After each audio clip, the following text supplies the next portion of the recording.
Hello everybody, this is Shay Robson from Gamezo here. Before we get into the interview, I just want to apologise to Danny in this interview. For those of you that don't know, on a Friday, Riot has these Scrum interviews, which are just basically press conferences. Now, most of you have probably watched Travis Gafford's video about the whole controversy around these press conferences and the whole pre-submitted questions. Now, for this week, the press conference from Evil Geniuses was supposed to be from Ignar, which is why we had no questions prepared for Danny. Now, apologies to Danny, I will admit I put him in a pretty rough situation where I asked him some questions that were very hard to answer and really made no sense, and that is completely my fault, but we had no idea that we were going to be with Danny. We thought it was going to be Ignar. What's also very sad is that only Gamezo was the one to attend this press conference. Not only does this put pressure on Gamezo when we're there to not make us look bad, it also, I imagine it hurts for the player as well, only seeing one outlet that's actually interested in the player. Now, once again, apologies to Danny if you're watching this. I did put you in a very difficult situation with some of the questions where they made no sense. Without further ado, I hope you enjoy the interview. Cool, we can hear you too. All right, so there's no pre-submitted questions, so I'll open up the floor to Shay and Faisal, okay?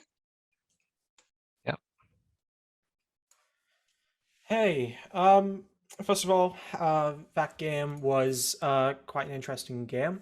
I just want to know your general thoughts on where you think it went wrong for FlyQuest and where it went so well for Evil Geniuses.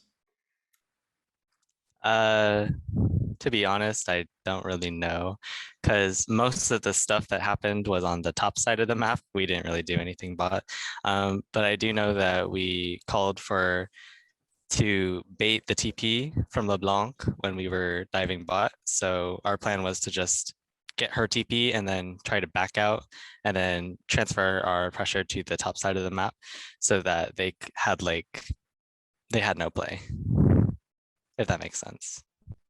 So based on that, I think that's where the game kind of started going in our favor because bot lane was even and mid and top were winning. All right. Next question. With you being so young, I believe you're 17, right? Yeah. Is there any more added pressure for you to perform and show to other LCS team owners that look, young NA talent can perform in LCS? And do you think there's any players that are, have went unnoticed and still aren't signed to a team? Young players, I'm not sure. It's very rare for sure to have like a young LCS quality player, like 17, 18 maybe, that is not on an academy team or something like that. And I don't really know of anyone else. Most of my league friends, I'd say, are 20 and up, so I don't know. No worries. Next question. Obviously, we're now on a new patch, and we've seen some changes to Divine Sundera, which has made Ezreal less of a pick you want to really take. How do you think Ezreal is going to fit into this meta? Obviously, I think he's one of your most played champions, as well with the highest win rate you have. I just want to know your thoughts on how Ezreal currently fits into the meta, and if you're going to play him at any point. Okay. Ezreal is pretty not good right now. The Divine Thunder nerfs definitely hit really hard. 3% was real, like it was a lot actually, and it cuts his damage by so many times because you use Divine Thunder like on basically every queue, and that's just 3% max HP that you're not getting. So I think he's overall worse. His early laning is still super safe, one of the best AD carries if you want to play weak side. I think he'd be really good into Aphelios because I remember last year when it was Aphelios Ezreal meta, people would always like to pick Ezreal for the safety and the range versus Aphelios. And I think Aphelios is really strong actually, so I think he'll still be there as a counter. But he's definitely not like a blind pick anymore. Right. Of course, you are paired with Ignar, probably one of the most interesting supports. I mean, he's been around for a very long time. He's a veteran. I just want to know, what have you learned from Ignar while playing alongside him? Ignar has a lot of experience in like the competitive scene, and I don't. So he's there as like a mentor or a teacher to me, and he teaches me like a lot of matchups that maybe I'm not comfortable with, and he teaches me a lot about support macro and just general game macro, because I do like to play Senna, and you do need to know how to play support to play Senna. So he teaches me a lot of stuff, and I'm really grateful for him to be my support. Faisal, do you have a question? I was going to ask him about the Ignar thing, but Mhm. hello, Danny again. I think I spoke to you last week coming off of a loss, and you guys turned it around and went 2-1 for the week.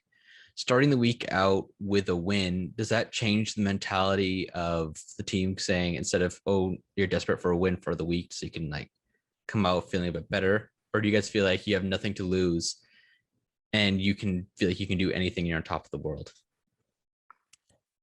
Currently in our standings, we are 5th place, I believe. And I think that's a very comfortable spot to be in, considering it's the regular season and not playoffs yet. So I think we have nothing to lose. I don't think we can drop to 9th place. I think we're a team that can reliably stay comfortably in the top 8. So we will make playoffs. And I think we're just happy if we win, and we're not sad if we lose. Like, I think that's just how it is.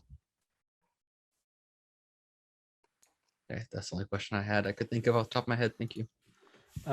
So you spoke about Senna, right? And Senna's another champion that you've played quite a lot for Split. Now, previously Senna would be paired with Tom Kench, but in the recent changes, we're probably not going to see that as much anymore. Which champions? I mean, I know Ignar played Galio with you against a game against Cloud9, but are there any other champions that you think go very well with Senna at the moment? There's actually a lot of champs that pair with Senna really well. We've seen Senna Lee Sin, Senna Ziggs.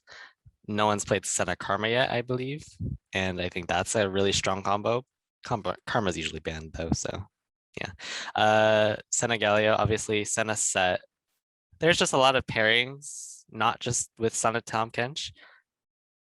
So I think she's a really flexible champion in terms of what you want. Well, going forward, I believe you're going against Golden Guardians tomorrow, and then I think CLG. Now, these two teams have been, they've caused some upsets in recent history.